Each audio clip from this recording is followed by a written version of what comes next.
কৃষ্ণ নাকি এখানে আসতো, আসা কৃষ্ণ এই গাছে উঠে বাঁশি বাজাইতো, কি করতো, এই জন্য দেখার জন্য আসছি। এটা আমরা মুরব্বীদের কাছে শুনছি যে তামাল গাছ এটা মধ্যে মরে আবার তাজা আবার আমরাও একবার মরা দেখছি, আমগর জীবনে একবার মরা দেখছি। আবার এই মরা গেছে পাতা ধরছে।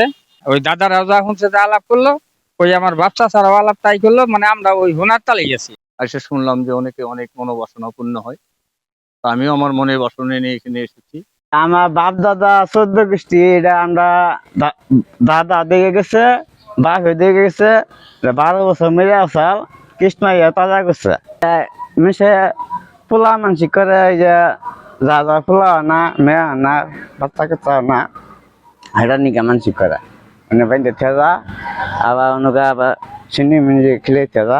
ঐতিহ্যবাহী পুরাতন তামাল গাছ, এখানে সবাই আমরা বেড়াতে আসি। এখানে নাকি মানত করলে সবার মনের আশা পূর্ণ হয়। এর জন্য অনেক দূর দূরান্ত থেকে সবাই মানত করার জন্য আসে এবং জায়গাটা নিরিবিলি শান্তশিষ্ট, এর জন্য সবাই মানে ঘুরতে আসে, তাদের ভালো লাগে। এখানে মন্দির আছে, এই জায়গায় প্রার্থনা হয়। ও অনেক দিনের পুরানো একটা তামাল গাছ, ঐতিহ্যবাহী, সবাই জানে, আসে, ঘুরতে আসে, বেড়াইতে আসে। এখানে এসে পুরোহিতের কাছে জানতে পারলাম যে এখানকার অনেক কাহিনী। তো যাই হোক, আমার পূর্ণ মনের বিশ্বাস নিয়েই আমি এখানে এসেছি। এসে শুনলাম যে অনেকে অনেক মনোবাসনা পূর্ণ হয়। তো আমিও আমার মনের বাসনা নিয়ে এখানে এসেছি। মহান সৃষ্টিকর্তা বা আমার শ্রীকৃষ্ণ প্রভু যেন আমার মনোবাসনা পূর্ণ করে। লাল ফিতাটা এটা একটা আশীর্বাদ, আসলে মূলত এটা একটা আশীর্বাদ। আমি মনে করি যে আমার প্রভু, আমার শ্রীকৃষ্ণ আমার প্রতি একটা আশীর্বাদ করলো। সে কি মনোভাব নিয়ে সে আশীর্বাদ করে যায় না, তবে আমার পূর্ণ বিশ্বাস তার প্রতি যে আমি তার ছায়া তলে আছি। বাচ্চাটা নিয়ে আসছি, হঠাৎ করে আমার বাচ্চাটার পায়ের মধ্যে আগুন লাগে।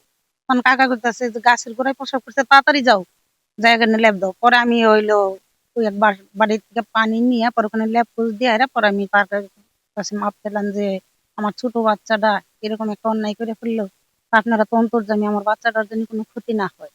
এই বলে আমি তখনকার মনে মনে অনেক কিছু চিন্তাধারা করে এখান থেকে এই বাচ্চাটা নিয়ে গেলাম। তবে মালিক কালে আমার বাচ্চার আর কোনো ক্ষতি হয় না। তখন থেকে আমার এখানে খুব বিশ্বাস, যেখানে মনের থেকে কোনো বাঞ্ছা পূরণ করার জন্য আসলে সেটা অবশ্যই পূরণ হয়। এই যে তামাল গাছ দেখতেছেন, এটা কৃষ্ণ এই জায়গায় এসে মানে অষ্টশতী, কেউ কয় 1600 শতী না, তারা বাঁশি বাজাইছে, নৃত্য করছে গুপ্ত ভাবে, মানে এটা দাপর যুগের কাহিনী। আপাতত ধরেন 5500 বছরের কথা। দূর দূরান্ত থেকে আসে তাদের মনের বাঞ্ছা পূর্ণ করার জন্য ওই যে সুতা বাঁধে আর কি। এখন আপনি কোন জায়গায় বা সুতা বাঁধবেন এটা আপনি বলতে পারেন। বেশি বান্ধে দেখা যায় এই জায়গায় মাঝে মাঝে গাছের গোড়া দুধও ডালে, হ্যাঁ, কেউ ওই ফল নিয়ে আসে। আবার এই জায়গায় অন্নপ্রাশন সারে, যে আমি 10 বছর ধরে দাদা বিয়ে করছি, পুরোহিত দাদু আমার তো বাচ্চা কাচ্চা হয় না, যদি আমার ভগবান যদি একটা সন্তান দেয় তাহলে এই জায়গায় আমি অন্নপ্রাশন ছেড়ে যাবো, কি ফল টল দিয়ে আমি সেবা দেওয়া যাবো, এরকম আসে। লোকমুখে অনেক বিষয় প্রচলিত আছে, তার ভিতরে আমরা জেনেছি যে এই যে তবলতলা যে যে গাছটি রয়েছে এটা মূলত আমরা শুনেছি 5000 বছরের ইতিহাস। তা এই যে ঐতিহ্যবাহী যে গাছটা একটা সময় বিলুপ্তের পথে ছিল, এখন আবারও নতুন করে তার লতা পাতা সব জায়গায় বিচরণ এবং সবুজ শ্যামল একটা বৃক্ষ।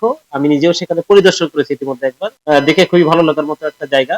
এই গুপ্ত বৃন্দাবন নামের যে জায়গাটা, এখানে এই তমালতলাটা, এটা বিভিন্ন পুণ্যার্থীদের বিভিন্ন সময় আগমন থাকে, এখানে বিভিন্ন সময় তারা বিভিন্ন মনোবাসনা পূরণ করার সাথে এখানে পরিদর্শন করেন। জায়গাটা আরো একটু ডেভেলপ করে দেয়, আমরা উপজেলা প্রশাসনের পক্ষ থেকে সেটা যথাযথভাবে